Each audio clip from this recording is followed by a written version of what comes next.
Assalamualaikum warahmatullahi wabarakatuh. Sebelumnya saya berterima kasih kepada Bapak Arif Martono selaku dosen pengampu pada mata kuliah semester pendek Testing dan Implementation.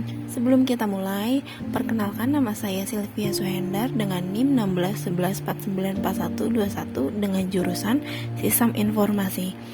Kali ini aku akan membahas tentang pertemuan 10 yang bertemakan dengan uji acceptance test dan software testing documentation. Apa sih sistem acceptance test? Untuk yang pertama, apakah sistem sudah sesuai dengan apa yang tertuangkan dalam spesifikasi fungsional sistem atau validation? Yang kedua, testing akan dilakukan oleh pengembang dan hasil akan dinilai oleh pengguna. Dan yang ketiga, terdiri dari 2 tahapan, sebelum pengiriman dan setelah instalasi. Dan yang keempat, melibatkan semua aspek sistem, hardware, software, aplikasi, environment software, tempat, dan operator. Dan selanjutnya adalah testing dokumentasi, yang dimana terdiri dari testing filosofi, testing plan, testing specification, testing pre-delivery, dan yang terakhir, testing acceptance.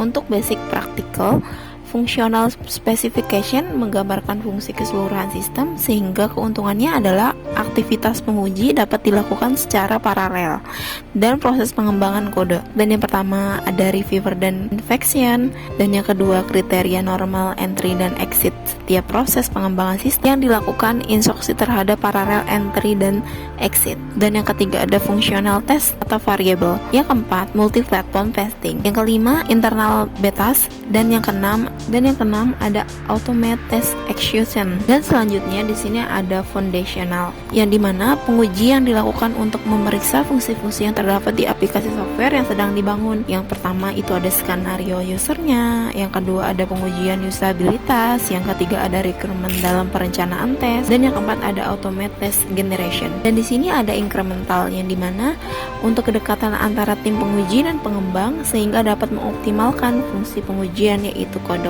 coverage dan automation environment generation atau DEG. Yang kedua, testing untuk membangun pengiriman sesuai dengan permintaan. Yang ketiga, test digital menggunakan operasi fungsional suatu aplikasi atau modul dalam bentuk state diagram. Dan yang keempat ada memory research. Yang keenam ada statistical testing. Yang ketujuh ada check-in test for code. Yang kedelapan ada minimize regression test case. Yang kesembilan ada instrumental version for MTTV atau main time test future. Yang 10 ada brandmark test menggunakan banyak disiplin dari beberapa area. Selanjutnya di sini ada pengambilan alihan dan penerimaan, yang dimana pengambilan alihan atau take over user setuju bahwa peralatan sudah sesuai dengan kebutuhan yang ditambahkan dengan garansi untuk periode tertentu terbebas dari kesalahan. Dan yang kedua di sini ada penerimaan atau acceptance, adalah user setuju bahwa aplikasi atau software sudah sesuai dengan kebutuhan. Berikut adalah kesalahan klasik dalam proses pengujian. Yang pertama ada peranan testing. Siapa yang melakukan pengujian testing, pelayanan tim testing, dan bagaimana pengujiannya. Dan yang kedua, planning the testing effort. Bagaimana seharusnya pengoperasian teamwork. Yang ketiga, personal issue.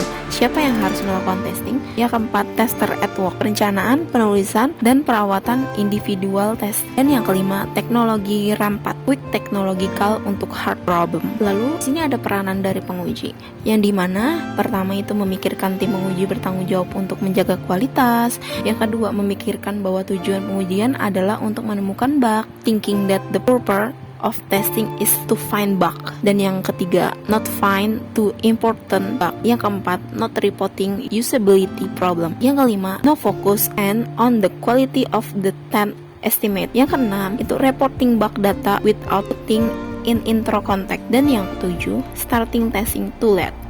Bug detection, no bug reduction. Dan pembahasan yang terakhir di sini ada studi kasus, yang dimana saya mengambil sumber ini dari Google.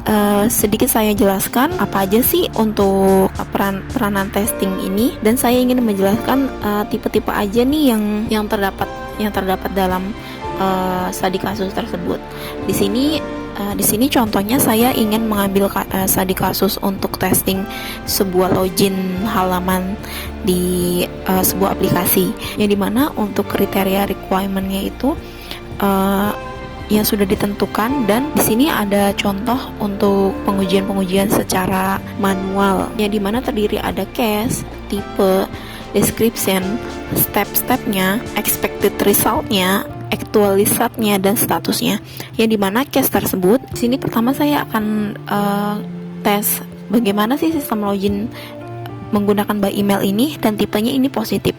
Maksudnya di tipe positif ini, jadi kita untuk penginputannya itu secara misalnya berupa teksnya itu teks yang masih normal. Jadi teks masih normal itu kayak misalnya numbering, terus atau nggak pakai teks yang misalnya kayak abjad kayak gitu, yang tidak ada dengan kaitan dengan karakter tersebut kalau untuk tipe positif.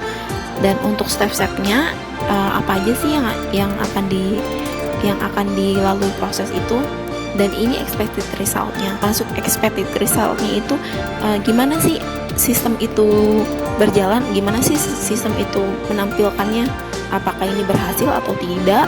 Di sini ada statusnya, contohnya seperti itu. Dan yang lain-lainnya juga. Nah, di sini ada step yang untuk negatif. Maksudnya step negatif itu mungkin dari untuk penginputannya itu kita bisa mengambil kayak tipe penginputannya, kayak misalnya ada numbering, misalnya ada contoh-contoh karakter titik atau enggak underscore dan lain-lainnya. Itu yang dinamakan tipe-tipe negatif atau abnormal. Sekian presentasi saya, kurang lebihnya mohon maaf. Assalamualaikum warahmatullahi wabarakatuh.